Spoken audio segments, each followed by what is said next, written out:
Olá, hoje então vai ser a nossa sexta aula, tá? Me perguntaram assim hoje, alguém que veio aqui na minha casa, perguntou quanto tempo durava cada aula. Não tem, depende do tema, tá? Se é um tema muito grande, a aula vai demorar mais. Se é tema rápido, serão aulas pequenas, tá? Então, o importante é que a gente, para você que é advogado, saiba aspectos importantes da medicina legal, no teu contexto. Mas para você que é médico, que vai fazer concurso para perito legista, alguns temas nem interessa você ouvir essa aula. Você pode até esquecer, porque o que eu vou falar hoje, por exemplo, de DNA, é infinitamente, muito pouco em relação ao que você conhece. Mas também isso não vai cair para delegado. Tu é médico, cara, tu vai fazer prova perito legista, tem que saber mais, tá? Mas para os advogados, não, tem que ter noções sobre o que é o DNA, né? E a importância disso para a pesquisa de paternidade ou não. Pois bem, então a gente vai relembrar que na outra aula nós falávamos sobre a questão da intervenção, né, no corpo das pessoas para conseguir provas, né? Se a pessoa não permite a intervenção no seu corpo, dificulta as provas, né? E aí a jurisprudência passa a ter uma conduta diante dessas negativas, né? E principalmente o que eu estou falando é a questão da paternidade, né? Muito bem, mas hoje nós falamos na vez passada, aliás, DNA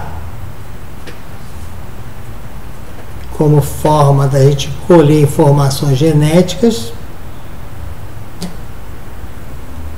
bafômetro como forma de identificar alcoolemia, que é a presença de álcool no sangue, e embriaguez. Falamos e vamos falar ainda sobre identificação criminal e civil, porque, segundo os códigos, né, diz que se você já está identificado civilmente, não há por que identificá-lo criminalmente, né? Mas isso é coisa para outra aula. Falaremos sobre a datiloscopia ou a papiloscopia, para que a gente possa identificar as pessoas através das suas impressões digitais. Ninguém é obrigado a oferecer a mão para fazer a impressão digital. Cabe aí um papo sobre essa coisa. Até porque se ele está identificado civilmente, cara, vai fazer o quê? Você não pode forçá-lo, não. Um pouquinho sobre a odontologia legal, quer dizer, as pessoas não têm que abrir a boca para contar quantos dentinhos, como é, como não é, para identificar isso aqui. Por exemplo, o cara dá uma mordida numa maçã do rosto de alguém. Fica a marca da impressão odontológica. Fala, pela marca está faltando 2 dedos na frente, 2 dentes na frente. Aí você chama o camarada que está faltando 2 dentes, ó, foi você, abre a boca. Você não pode obrigá-lo a abrir a boca para mostrar provas contra ele mesmo. Seria uma intervenção no corpo. A radiologia, da mesma forma, o raio-x dele. Então, essas intervenções podem ser de várias maneiras. Sangue, raspados celulares, né? Espermatozoides, biópsias, tal, cabelo, saliva. São maneiras pelo qual você vai invadir o corpo deles para obter provas. Se ele não quer, não adianta. Se ele não quer, serão provas ilícitas.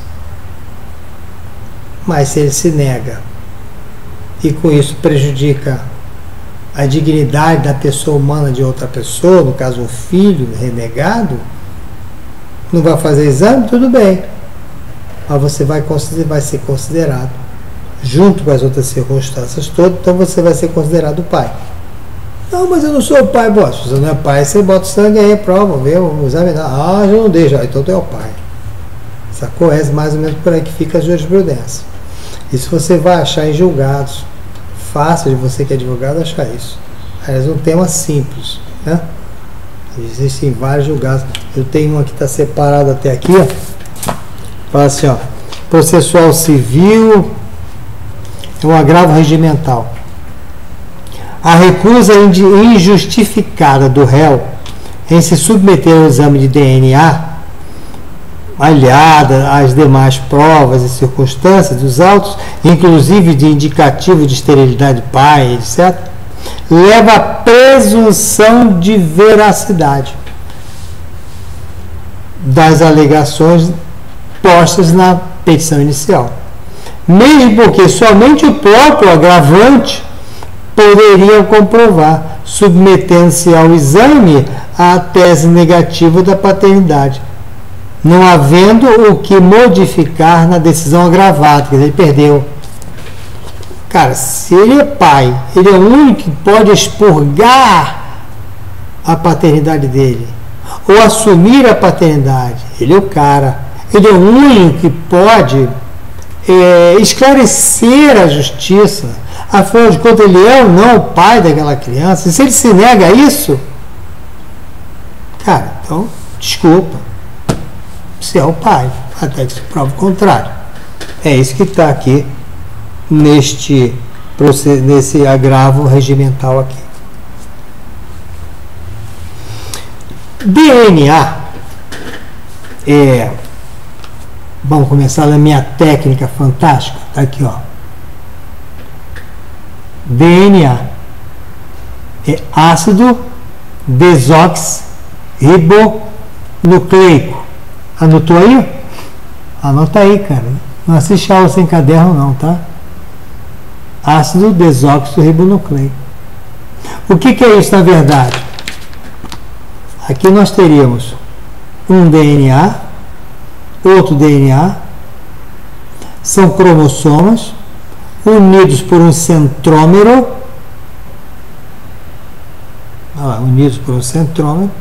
e lá em cima nós vimos um cromossoma, são vários genes, aqui em cima um gene A grande ou A pequeno, para contrastar com o outro que é A grande, A pequeno.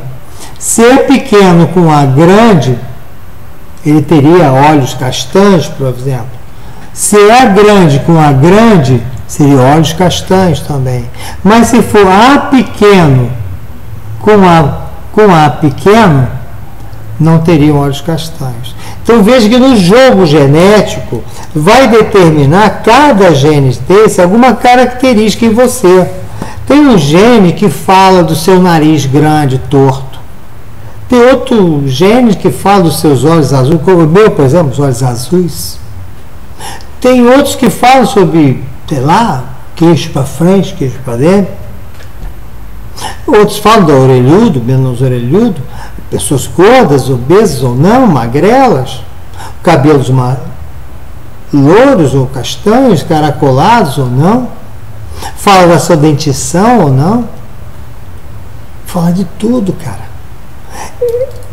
Esses 46 que ficam dentro da sua célula determinam as suas qualificações. E aí, olha só, se começa você a entender. Bem, o cara tem olho azul porque tem esses genes dentro da célula, dentro do núcleo da célula. Se não tivesse esses genes, ele não teria olho azul. Ele é orelhudo porque tem dentro da célula, dentro do núcleo, alguns genes que diz exatamente sobre a orelha do cara, abano e tal. Cabelos, olhos, sei lá. Então, peraí. Se cada característica advém de um determinado gene, se aquele conjunto de características determinam a identidade da pessoa, ora, então se eu tiver classificado os genes daquelas pessoas, eu terei classificado, portanto, eu terei determinado a própria identidade. Identidade é o conjunto de características. Identificação é um processo de alcançar a identidade. Para eu saber se o Silas é realmente o Silas, eu posso ter várias características, inclusive as características genéticas. Sendo que as características genéticas são muito mais, né, firmes, certas, né, do que uma característica, por exemplo, nariz grande ou orelha de abano. Quantas pessoas são assassinadas ou quantos assassinos existem que têm orelha de abano? Uma porção deles. Quantos assassinos ou assassinados têm nariz grande ou olhos castanhos? Mas quantos ladrões, assassinos ou pessoas vítimas assassinadas têm um determinado genético? Só uma pessoa. Só uma pessoa. Só uma pessoa. Tem exceções? Tem exceção. A exceção está nos gêmeos univitelinos. São gêmeos idênticos. E eu fiz um esqueminha aqui, mais ou menos, para passar para vocês. Olha aqui o que acontece quando o cara é um gêmeo, tá? Um gêmeo idêntico. Veja que foi um espermatozoide fecundou um óvulo que deu origem a um ovo. Este ovo se divide em dois absolutamente iguais. Eu tenho um espermatozoide A, fecundou um óvulo B, deu um ovo AB. Esse ovo AB se dividiu e deu dois ovos. Um ovo AB e outro ovo absolutamente igual, ovo AB. São gêmeos idênticos, inclusive em sexo. Mas eles são totalmente idênticos? Não, por quê? Pode ser peso maior, peso menor, pode ser mais alto, mais baixo, com postura isso, gordura, tá, blá, blá, blá. E também, ó, impressão digitais. Mesmo que os gêmeos sejam absolutamente idênticos, cara, sabe? Na verdade, as papilas digitais deles não são idênticas. Você pode diferenciar um gêmeo idêntico do outro dessa maneira. Um fica mais gordo, outro mais magro, mais pesado, menos pesado, sabe? Qualquer coisa, na verdade, dependendo de onde ele se implantou dentro do útero, né? Por exemplo, vamos imaginar um gêmeo idêntico se implantou numa área bem vascularizada do útero, né? Ou se implantou já pelo colo uterino, bem pouco valorizado, claro, vascularizado. Então é claro que um vai crescer mais do que o outro. Então eles são idênticos geneticamente, mas somaticamente eles têm diferenças. Peso, etc, etc. E papilas digitais. Pode ser uma boa perguntinha de repente aí, né? A papila digital são diferentes, mesmo nos gêmeos idênticos.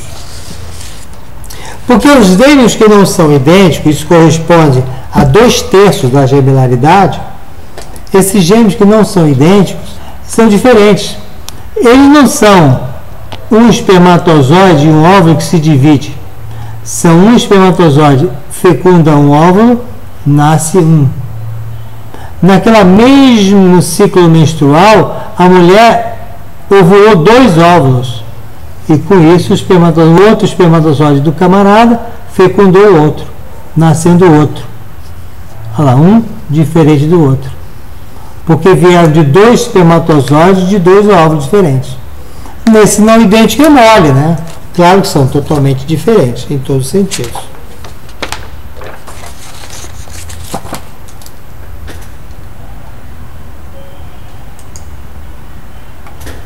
A carga genética, portanto, é individual. Cada pessoa tem a sua carga genética.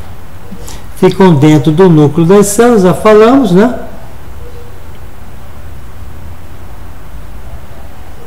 Lembrar que agora nós temos aí algumas instituições que colhem o sangue do feto ao nascer e cataloga lá em instituições próprias para guardar o banco de carga genética. Também outros adultos, se quiserem guardar as suas cargas genéticas, podem ser apanhados de sangue, tudo pode acontecer. O mais importante é que você tenha um banco de dados informatizados referente a todas as cargas genéticas.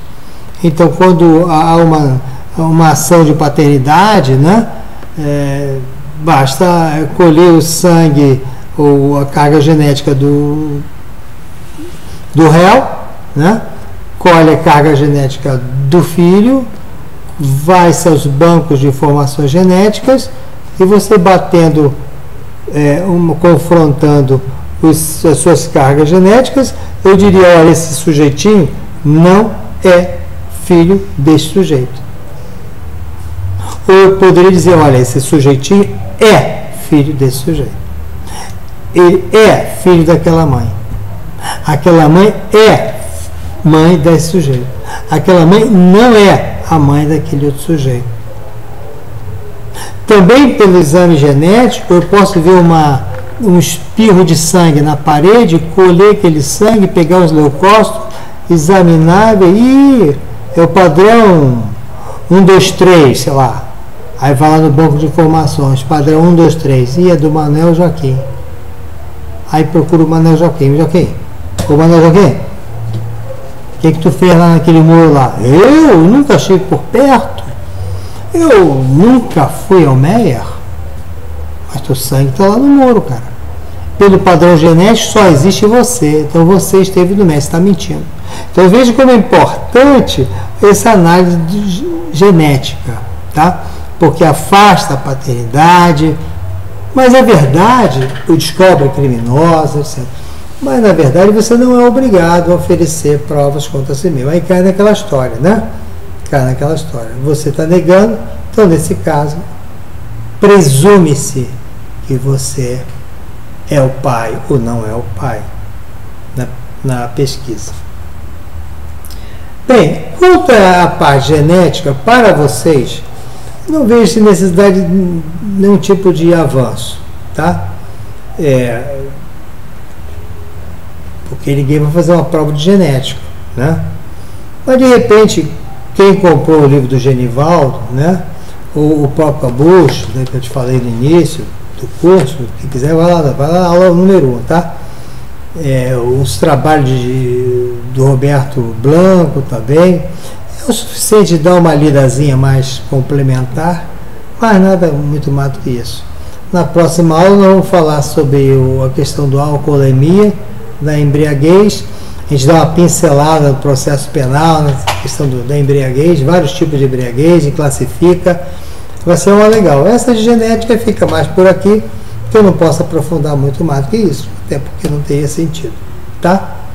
Então vamos lá, vamos descansar um pouquinho, bem tarde da madrugada, 2h30 da manhã, beleza? Então, gente, até a próxima aulinha, tá? Serão, me parece, em torno de uns 60, 65 aulas, mais ou menos. Estamos na 6ª aula ainda. Muita água vai rolar ainda nesse curso completo de medicina legal. Falou? Um abraço, gente. Deixa eu desligar aqui. Fui.